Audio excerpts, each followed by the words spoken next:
least in my experience, is at what point in my child's life do I say to my child, at what point do I begin to introduce an awareness of race to my child? At what point do I tell my child that your skin color it means something? To quote Tom Burrell, that's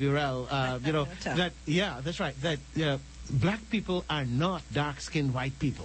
Well, at what point do I say that? And am I going to be causing some irreversible... It's so amazing. It is amazing. And I mean, I guess I never think about it. I'll give you an age. Yeah. My granddaughter was 2. And there's a picture of her, and folks will actually see this picture of you, see my lecture, and I haven't decided whether I'm going to put it in the book yet, but it's a picture of her at 2.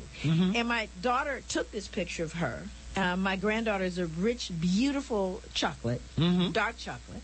And next to her face at 2 years old is a little book with a little girl with braids. And the book is called I Love My Hair. Right. So at 2 years old, we read the story, I Love My Hair, to my 2-year-old granddaughter, because we know that we still are real sick around the texture of our hair.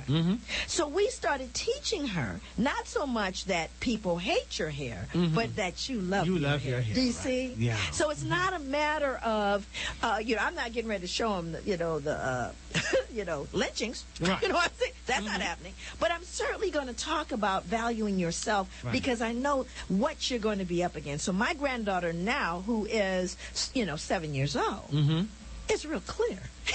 She is really, really clear. And what are we buttressing? We're buttressing post-traumatic. That's from black folks. And we're buttressing racism from white people and anyone else that's out there. So that when she steps in there, we have given her armor to function in a racially charged battlefield. We're not going to sit up there and go, we are the world, kumbaya. That's not happening. I'm going to make certain that my grandchildren and any child that I run upon is going to have the kind of supports to withstand the crazy. And the research has shown, by the way, that when you do that, this is called positive racial socialization, those children are less likely to get in trouble, more likely to complete college, more likely to be successful, physically healthier, all of those things around a single thing: positive racial socialization, which means that's deliberate.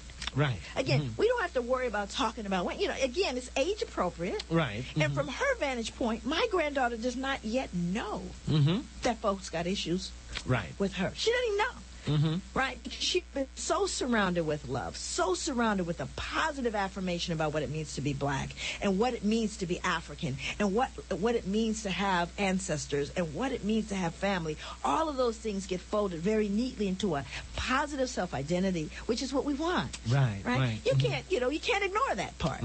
Some people think they can, and what ends up happening is those children later on find out and they go, why didn't you tell me?